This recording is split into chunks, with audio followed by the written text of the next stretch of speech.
श्री गुरु तेग बहादुर साहिब के 350वें शहीदी दिवस को समर्पित पंजाब सरकार की श्रद्धा और सत्कार से भरपूर पहल। पंजाब के 23 जिलों में गुरु साहिब के जीवन और बलिदान को दर्शाते light and sound show Srinagar, Gurdaspur, Faridkot और तख्त श्री दमदमा साहिब, तलवंडी साबो से अनंतपुर साहिब तक 4 महान नगर कीर्तन तथा 23, 24 और 25 नवंबर को अनंतपुर साहिब में होने वाले भव्य समागमों में मुख्यमंत्री सरदार भगवंत सिंह जी मान की ओर से सभी को नतमस्तक होने का हार्दिक अनुरोध। आइए अपनी अटूट श्रद्धा और सत्कार के साथ इन समागमों का हिस्सा बने।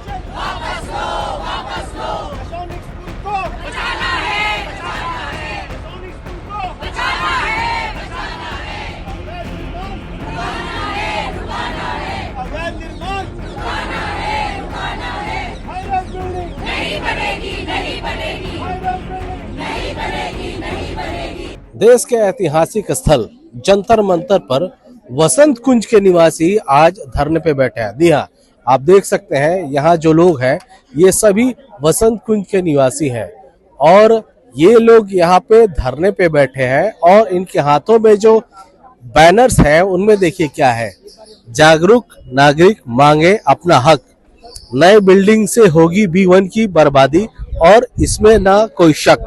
देखिए दरअसल ये जो पॉकेट है वसंत कुंज का B1 ये रिहायशी इलाका है और बहुत पहले DDA द्वारा बनाया गया था। इसमें फ्लैट्स है और लोग वहां पे रहते हैं, लेकिन बीते दिनों में यहाँ पर एक प्राइवेट बिल्डिंग बनाने का जो है वो काम शुरू हुआ है।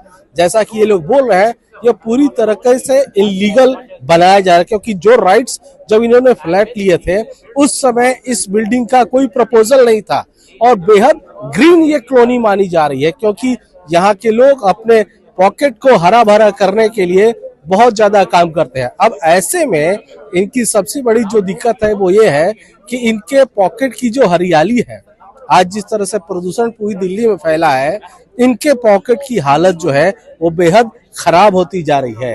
इन्हीं से बात करते हैं। मैम, आप लोग यहाँ जंतर मंतर पे आखिर में आए हैं, वजह क्या है, क्या मांग रहे हैं आप? हमारा स्कूल जो है बिल्कुल उस बिल्डिंग जो बनने वाली है उसके साथ में है और इससे ना तो सिर्फ ये पोल्यूशन ही बढ़ेगा और बच्चों की सेफ्टी भी कॉम्प्रोमाइज हो जाएगी, जो हमें ज़्यादा चिंता है।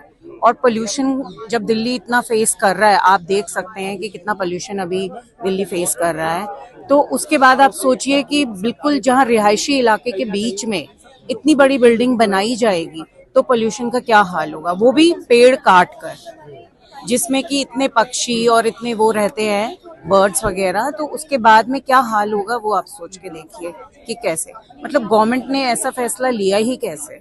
अच्छा, आपका जो स्कूल है उसमें कितने बच्चे लगभग आते हैं और किस एज लिमिट के होंगे? हमारा स्कूल जो है नर्सरी से लेके और 12th तक है और अभी इस पोल्यूशन के चलते ही ऑनलाइन क्लासेस चल रही हैं, कुछ क्लासेस की, छोटी क्लासेस की, तो आप सोचिए कि उसके बाद बड़े बच्चों के क्या लंग्स नहीं है, उनको कोई फर्क नहीं पड़ेगा। लगभग कितने बच्चे आते हैं? 2500 बच्चे हमारे स्कूल में पढ़ते हैं और उसके अलावा 150-200 का स्टाफ है, प्लस में जो रेजिडेंट्स हैं आसपास 5000 के करीब, तो वो और हैं। तो आप सोचिए इतने लोगों के ऊपर असर पड़ेगा इसकी। देखिए ये जो मुद्दे बता रही हैं, जितने लोग बैठे हैं इनमें से ये एक इनका मुद्दा है और इन्हीं से सोच लीजिए 2500 बच्चे, 3000 बच्चे कितना अहम हो जाता है उन लोगों के लिए जो आते हैं और वो पोल्यूटेड जगह पे पढ़ाई करेंगे, तो सेहत का तो ध्यान रखना ही पड़ेगा। इससे बावजूद भी उस काम को रोका नहीं जा रहा है। अब आ रहे हैं कुछ और भी आगे, देखिए इन्होंने जो बैनर लगाया है, इन्होंने दिल्ली रिज को बचाया। मैम, आप लोग तो बहुत ग्रीन पॉकेट में रहती हैं, मैं देखा हूँ मैं, तो इसको क्या लगता है रिज आपका कैसे खत्म हो जाएगा? सर, ये जो गतिविधि हो रही है, पहली बात तो ये आपके माध्यम से आपने संज्ञान लिया, इस बात का बहुत अच्छी बात है और भारत सरकार को भी थोड़ा ध्यान देना चाहिए कि इस तरह की जो योजनाएं, प्रस्तावित योजनाएं हैं, ये रेजिडेंशियल साइट में और किस कॉस्ट पर होंगी कि हम सेहत से, बच्चों की, बुजुर्गों की सेहत से खिलवाड़ करें।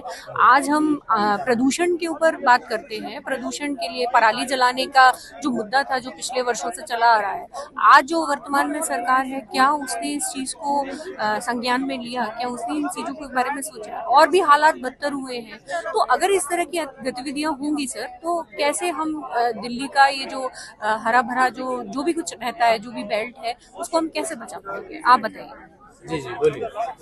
हमारे स्कूल के साथ साथ और भी स्कूल हैं, एक प्ले स्कूल है, 2 प्ले स्कूल्स हैं, उन पर भी इफेक्ट पड़ेगा, बच्चों के इफेक्ट पड़ेगा, नॉइस पोल्यूशन बढ़ेगा। गवर्नमेंट को तो सिर्फ ऑनलाइन क्लास का एक मैसेज देना होता है कि स्टार्ट कर दीजिए ऑनलाइन क्लासेस। आप पूछिए अभिभावकों से, पूछिए कि वो इस प्रदूषण में अपने बच्चों को बाहर निकालने से डरते हैं। वहाँ पर हमारी गवर्नमेंट कंस्ट्रक्शन जैसी गतिविधियों को रोकने के लिए प्रयास नहीं करती है। CBSE चेंजेस लाती है, DOE पढ़ाई में चेंजेस लाती है, पर कभी इस पर नहीं ध्यान दिया कि जो चीज नहीं होनी चाहिए उसको आप बढ़ावा दे रहे हैं। तो देखिए, जो नियम बनाए जाते हैं वो लोगों के फायदे के लिए बनाए जाते हैं। और देखिए, यहाँ पे जितने भी ये लोग पोस्टर लिए हैं, साफ सिंपल मैसेज है कि जिस तरह से ये लोग परेशान हैं इस समय, जिस तरह से पोल्यूशन लेवल दिल्ली का खतरनाक स्तर पे बढ़ा है, उसके बावजूद यहाँ पे ये हालत है। मैम क्या कहेंगे, कितने परेशान हैं आप लोग अपने पॉकेट? मैम सर, जब से हमें पता चला कि ऐसा कंस्ट्रक्शन वर्क हो रहा है, तो तब से हम बहुत ज्यादा परेशान हो रहे हैं। बच्चों का कंसर्न है, बच्चों को लेके हो रहा है कि यदि बच्चे ही हमारे ढंग से वहाँ पे स्टडी नहीं कर पाएंगे, इतना पोल्यूशन और ये सब, मतलब इससे बहुत ज्यादा डिस्टर्बेंस होगा। इवन उनका मॉर्निंग में आना, इवनिंग और ये सब जो है ट्रैफिक और ये सब चीजें बच्चों को बहुत सफर करेंगे। एग्जाम टाइमिंग है, ये भी उनके लिए बहुत डिफिकल्ट है कि इस टाइप का जो कंस्ट्रक्शन होगा। और first thing is study and वो जो सेकेंडरी थिंग है, फर्स्ट हेल्थ इश्यूज, जो उनका इतना ब्रीदिंग एयर पॉल्यूशन, और हम इतना गवर्नमेंट इस चीज के लिए इतना अवेयर है, सब कुछ है, तो हमें लगता है कि शायद इस पे भी इनको थोड़ा सा फोकस करे। और हम नहीं चाहते कि कंस्ट्रक्शन हो बिल्कुल नियर बाय, हमारा स्कूल बिल्कुल उसके पास में है, तो छोटे बच्चे हैं उनके लिए बहुत डिफिकल्ट है कि वो इस पोल्यूशन के अंदर ब्रीदिंग इशू हो रहा है, बच्चे नहीं स्कूल आ रहे हैं, तो हम उनको कैसे पढ़ाएंगे? बिल्कुल, देखिए ये समस्याएं उठ रही है और इन सारी लड़ाई को जो लेके चल रहे हैं शुरुआत से ही। और पहले तो ये लोग अपनी आवाज अपने पॉकेट में उठाए, उसके बाद जब सरकार नहीं सुनी, इंडिया गेट गए और आखिर में जंतर मंतर आए हैं। सर, अपनी लड़ाई को लेकर आप लोग ऐतिहासिक जंतर मंतर पे है, क्या चाहते हैं, क्या मांगे क्या आप लोग? नहीं, हमारी मांगी बहुत सिंपल है।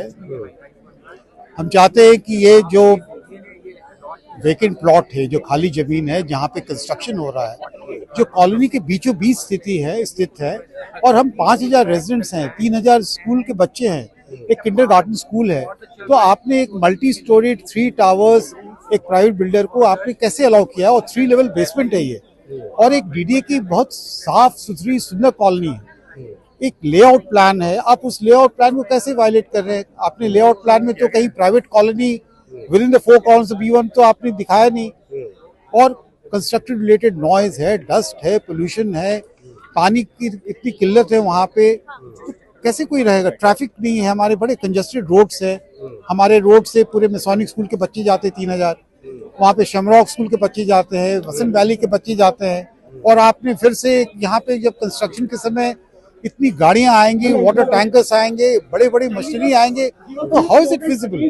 और राउंड द क्लॉक काम करेंगे ये, अभी भी करते हैं, रात भर काम करते हैं ये, तो ये पब्लिक इंटरेस्ट का मामला है और पब्लिक न्यूसेंस है ये। और प्लस सबसे बड़ी बात है कि ये रिच पे है, ये रिच पे है, और प्राइवेट लैंड पॉलिसी खुद कहता है, प्राइवेट लैंड पॉलिसी, कि अगर आपकी जमीन प्राइवेट जमीन रिच पे है तो वहाँ पे कंस्ट्रक्शन हम नहीं परमिट करेंगे।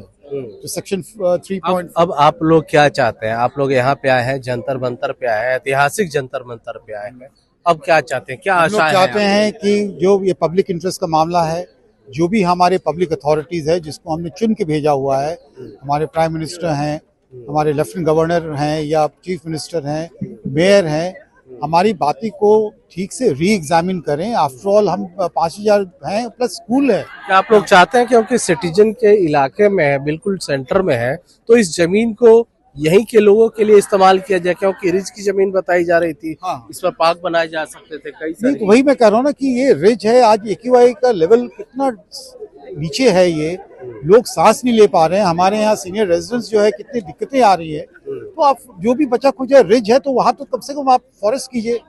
This is the only way आप इम्प्रूव कर सकते हैं अपने AQI। बाकी जो शॉर्ट टर्म है वेहिकुलर एमिशन, ये वो शॉर्ट टर्म है, हमें फॉरेस्ट चाहिए। ये जमीन है जो रिच पे आता है, इस पे आप फॉरेस्ट डेवलप कीजिए, इस जमीन को आप एक्वायर कीजिए। और ऐसी भी जमीन में भी डूबियस, ये एक्चुअली गांव सभा की जमीन थी। 66 में गांव सभा से सेंट्रल गवर्नमेंट ने अपने पास कर लिया नोटिफिकेशन। सेंट्रल गवर्नमेंट ने 20 अगस्त 74 को डीडीए को हवाले कर दिया। तो ये प्राइवेट पार्टी के पास कैसी जमीन चली गई? ये भी हमने डीडीए वाइस चेयरमैन को हमने चिट्ठी लिखा हुआ। यानी भ्रष्टाचार हुआ है जिस तरह से वो जमीन अलॉट। ऑब्वियसली ये जमीन, जब गांव सभा की जमीन को एक प्राइवेट बिल्डर के पास कैसे ट्रांसफर हो गया? और ये सरकार की जमीन है, सरकार उसको ले गई। हम चाहते हैं कि इसकी पूरे डॉक्यूमेंट्स की स्क्रूटिनाइज, और हमने लिख के भी भेजा हुआ है। चलिए, तो इन लोगों की मांग है जो जमीन सरकारी है वो स्थानीय लोगों के लिए हो। क्या कहेंगे सर, कितना परेशान है आप लोग एज ए रेसिडेंट्स, और यहाँ पे आप लोग आए हैं? जब हम लोग B1 में शिफ्ट हुए थे, तब हम जिस एरिया को, जो हमारे लिए एक मतलब अनयूज्ड या फॉरेस्ट टाइप का एरिया था, जहाँ बहुत सारे पेड़ थे, बहुत हरियाली थी, हम वो देखते थे। वहाँ आज की डेट में मतलब 10-10, 15, 20-20 फीट की शीट लग गई हैं और अंदर खुदाई चल रही है। इस एरिया में जब ओरिजिनल अलॉटमेंट हुआ था तो 43 फ्लैट्स का डीडीए का प्लान था। वो ये बात है 1990 की। 1989 में पोजेशन हुआ था और 83 में ब्रोशर जब उसका निकला था। और उसके बाद वो उसकी जगह ये कब हमें पता भी नहीं चला कब ये प्राइवेट हैंड्स में चला गया। जहाँ पे हमारे घर के बहुत पास एयरपोर्ट भी पड़ता है, और एयरपोर्ट में भी आज की डेट में हाई राइज की परमिशंस आसानी से मिलती नहीं है। उसी एरिया में आपको एक कॉलोनी के अंदर दूसरी कॉलोनी बनाने की परमिशन मिल गई। ये हमारी समझ से बाहर है, और इसी के विरोध में हम लोग यहाँ पे आज आए हैं।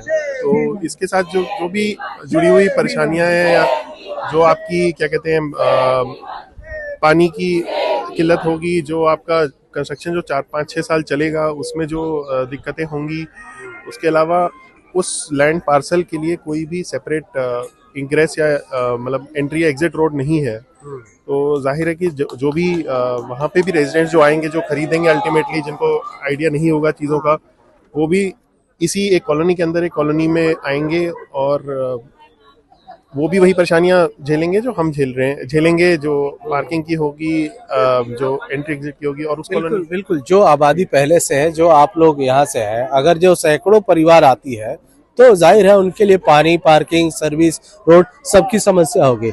अब देखिए यहाँ पे जो ये लोग हैं, इसमें आपको काफी संख्या में महिलाएं दिखेंगी, सीनियर सिटीजन दिखेंगे, क्योंकि वसंत कुंज पॉकेट ऐसा है कि जिसमें सीनियर सिटीजन जो है वो काफी ज्यादा संख्या में रहते हैं। और हमारे साथ और कुछ सीनियर सिटीजन भी हैं। मैम, आपसे मैं मिला था आपके पॉकेट में, आप वहाँ प्रोटेस्ट कर रही थी, आज आप ऐतिहासिक जंतर मंतर पे आई है। हाँ जी, क्या वजह, क्या लगता है आपको? वही पुरानी वजह है जी। We are trying to make the authorities aware of our problem. हम उनको बताना चाहते हैं कि ये अब कंस्ट्रक्शन, अभी देखिए इन्होंने सारे ऊपर वो बैरिकेड्स लगा दिए हैं काले रंग के। जब वॉक करने जाते हैं तो रोशनी रुक गई है, सूरज की रोशनी नहीं आती है आगे पीछे, बीच में बिल्कुल मिडिल ऑफ द कॉलोनी। और एक बार कंस्ट्रक्शन शुरू होगी तो वहाँ पे मोस्टली लोग सीनियर सिटीजन्स हैं। अब हम लोग वहाँ 35 साल से रह रहे हैं, हम वहाँ आए थे यंग थे, अभी हम सब 75-80 इसके करीब हैं। तो हम लोगों के लिए वैसे ही हम लोग स्ट्रगल कर रहे हैं किसी न किसी प्रॉब्लम से। एक बार ये सब शुरू हो जाएगा, एस्थमा, हार्ट प्रॉब्लम, ये सब चीज़ें और बढ़ जाने वाली हैं। मतलब it can take many people's lives also, because हम सब इस सिचुएशन में नहीं है कि इतना पोल्यूशन वगैरह झेल पाए। और पानी की, बिजली की, पानी का सोर्स एक ही है। अगर वो ये लोग भी बांटेंगे तो बताइए, वैसे ही हमें एक टाइम आता है पानी देने, तो हम क्या करेंगे बताइए। तो मतलब ये बहुत बड़ी प्रॉब्लम है, और इसके लिए कोर्ट में बैठ के ऑर्डर देने से अपने रिप्रेजेंटेटिव्स को वहाँ भेजें, फिजिकली उस जगह का मुआयना करें कि वहाँ पर क्या सिचुएशन है। फिजिकली देखने से ही, जैसे आपने देखा, आपको समझ आ रही है ना हमारी प्रॉब्लम, वैसे ही उनके कोई रिप्रेजेंटेटिव्स वहाँ आए, देखें, तभी उन्हें समझ आएगा कि हम क्या कह रहे हैं। देखिए, इन लोगों की मांग है कि इनकी जो भी समस्याएं हैं, जल्द से जल्द सरकार सुने, क्योंकि ये लोग लगातार सवाल उठाते रहे। पहले अपने पॉकेट में गए, वहां कुछ नहीं मिला, इंडिया गेट गए और आज जंतर मंतर पर है। जाहिर है सरकार अब इस प्रदर्शन के बाद क्या कदम उठाती है, क्या दिल्ली सरकार इन लोगों को राहत देगी, वो जो कंस्ट्रक्शन हो रहा है उसे रोकेगी, या ये लोग और भी आगे अपना प्रदर्शन बड़ा करते रहेंगे। अमरदीप कुमार, दिल्ली तक।